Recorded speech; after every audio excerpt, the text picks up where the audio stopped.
पहले तो हम देखते थे इलेक्शन में होता है, ज़ाहिर है सियासी जमातें होती हैं, अपना अपना नैरेटिव, अपना अपना एजेंडा होता है, अपनी अपनी कैंपेन। लेकिन इस वक्त अगर बयानात को देखा जाता है तो फिर लग रहा है, महसूस हो रहा है कि कहीं पीपी और नून के दरमियान कोई गैप है और कहीं वफाक में जो है हुकूमत बदल सकती है या नहीं बदल सकती। तो क्या है सूरत हाल? सबसे पहले तो आपकी मेहरबानी, आपके चैनल की मेहरबानी, आपके सारे व्यूअर्स को अस्सलाम वालेकुम, आपको भी अस्सलाम वालेकुम।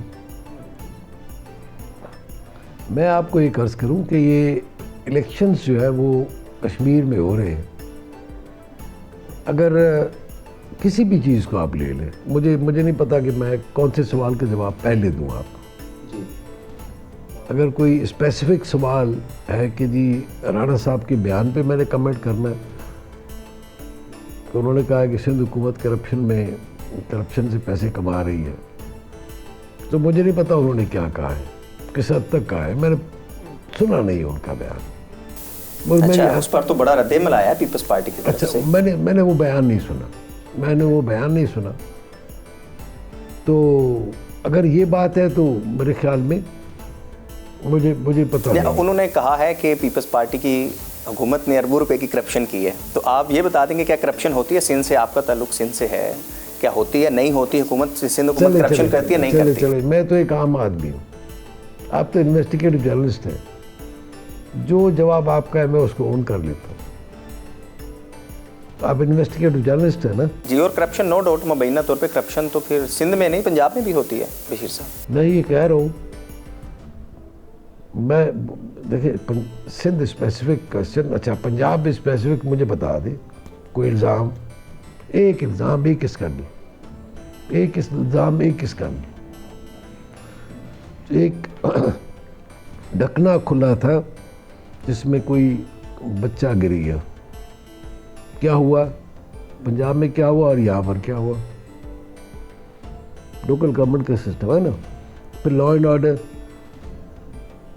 फिर स्कूल्स के नए इनिशिएटिव्स, कॉलेजेस के न्यू इनिशिएटिव्स, हेल्थ के इनिशिएटिव्स, मतलब एक हो तो बताओ। लेकिन सिंध हुकूमत का दावा है कि जो सेहत का निज़ाम है वो सिंध में बेहतर है as compared to other provinces. मैं कहता हूँ मरियम नवाज साहिबा के जितने भी इनिशिएटिव्स हैं, मैं कब कह रहा हूँ कि कौन बेहतर है कौन बेहतर नहीं है। अब आम आदमी से जाके पूछ लें, आम आदमी से पूछ लें, सड़क पे निकल जाए, वो आपको यहाँ का भी बताएगा, लाहौर का भी बताएगा, सियालकोट, फैसलाबाद, सहीवाल, उकाड़ा, आप नवाबशाह, सांगड़, नुशर फरोज़, लाड़काना, खैरपुर, उनको कंपेयर कर ले, ख़त्म। अभी जो बात हो रही है कश्मीर इलेक्शंस की, कश्मीर इलेक्शंस में जो भी जाता है, जो भी पॉलिटिकल पार्टी वहाँ पे पार्टिसिपेट करी, वो अपना एजेंडा तो और अपनी कारकर्दगी बताने के लिए मरीम बीबी ने वहाँ पे जो बताया, ज़ाहिर है हमारा ये तो हक है ना, हम लोगों को बताएं कि हमने पंजाब में प्रोविंशियल हुकूमत थी, 2 साल में क्या किया, क्या डिलीवर हुआ है वहाँ पे। मरीम नवाज साहबा इतनी मेहनत कर रही है, इतनी ईमानदारी है, मेरिट 100% मेरिट। एक आपने सुना कि मेरिट के बगैर कोई पोस्टिंग हुई हो, कोई ट्रांसफ़र हुई हो, मेरिट के बगैर कोई भर्ती हुई हो, फिर उसके बाद कोई प्रमोशन हुआ हो गलत तौर पे। तो कहने का मकसद ये है कि वो हम तो कारकर्दगी बताते हैं, अब किसी को बुरी लगती हो तो इसमें ऐसा क्या है। मतलब मैं यही बात करूँगा केपी के हुकूमत की, पीटीआई की हुकूमत की, कि बन्नू हम कंपेयर कर लेते, बन्नू, उकाड़ा और खैरपुर को, तीनों को कंपेयर करेंगे तो क्या क्या कहेंगे आप? पेशावर, कराची और लाहौर को तो छोड़ देना, हम इन 3-4 शहरों को, छोटे शहरों को कर लेते, जो छोटे डिविजनल हेडक्वार्टर्स हैं। DI खान, सखर और फैसलाबाद को कंपेयर कर लेते। चले फैसलाबाद को छोड़े, सरगोदा को कर लेते, गुजरावालों को कर लेते। जो मरीम बीबी का जो इनिशिएटिव है बसेस का, मतलब आप एक इनिशिएटिव, अब हम बात तो करेंगे ना कि जी 2 साल में हमने ये किया है, लोगों की खिदमत की है, और उससे पहले की हम बात तो बताएंगे ना कि नवाज शरीफ साहब, जिस तरह मरीम बीबी ने ये कहा कि जो हम पर क्रिटिसिज्म करते हैं वो उन्हीं सड़कों से चलकर आते हैं जो नवाज शरीफ साहब ने बनाई थी, इसमें कोई शक नहीं। आप मीरपुर जाते हैं, आप मीरपुर जाते हैं, अब इस्लामाबाद से लाहौर तो मोटरवे तो यूज़ करते हैं ना। अच्छा, अंदर की रोडें भी नवाज शरीफ साहब ने बनाई।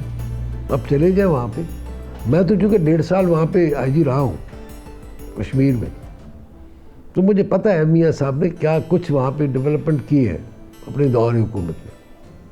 जब भी नवाज शरीफ साहब की हुकूमत आई, एक तो बजट दुगना हुआ था उस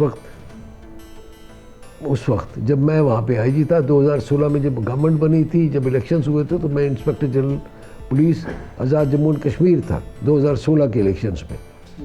उस वक्त उनकी हुकूमत में क्या कुछ हुआ, बजट कितना पहले से मिलता था और उसके बाद कितना बजट इंक्रीज़ हुआ, ये तो बताएंगे ना। और ये भी बताएंगे क्या क्या डेवलपमेंट हुई।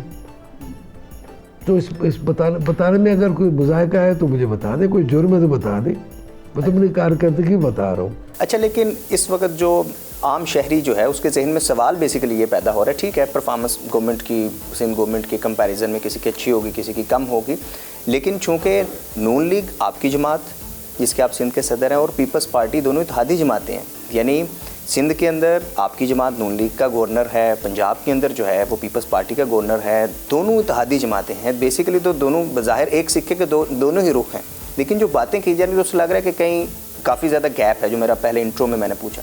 तो क्या कोई गैप है कि वो फाक में कोई मसला हो सकता है? उससे पहले गिलगित के इलेक्शन हुए, उसमें भी मतलब दोनों एक दूसरे के खिलाफ इलेक्शन लड़े, उसके बाद फिर हुकूमत बन गई पीपल्स पार्टी की।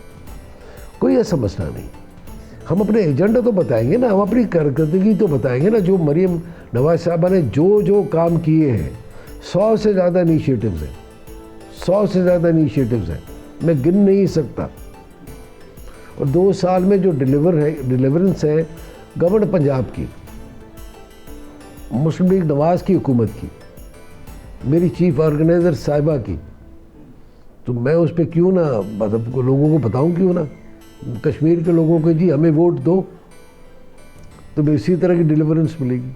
आप मियाँ साहब के भी काफ़ी करीब रहे, तो मियाँ साहब ने कश्मीर में जलसा आम से खिताब करते हुए ख्वाहिश का इजहार किया कि मैं वज़ीर आज़म जो है वो बनना चाहूँगा, मुझे शहबाज शरीफ साहब जो है वो बनाएं अगर हमारी पार्टी जीतती है। तो क्या मियाँ साहब को ज़रूरत है किसी से, ये शहबाज शरीफ साहब कहेंगे? नहीं, उन्होंने ये ऐसे लाइटर टोन में कहा है। अदरवाइज़ आप समझते 3 मरतबा का वज़ीर आज़म, जिसने 3 मरतबा का वज़ीर आज़म तो खुद रहे, 2 वज़ीर आज़म वो थे जिनको उन्होंने नॉमिनेट किया था, शाहिद खाकन अब्बासी साहब और मियाँ शहबाज शरीफ साहब। 5 मरतबा का वज़ीर आज़म, उसको ये नहीं पता कि वहाँ पे वो MLA नहीं बन सकते। जब MLA नहीं बन सकते तो प्राइम मिनिस्टर कहाँ से बनेंगे? उन्होंने तो ये लाइटर उसमें कहा कि उसको इतना ज़्यादा सीरियस लेने की ज़रूरत नहीं। सब्सक्राइब करें और बेल दबाएं ताकि कोई खबर रह न जाए।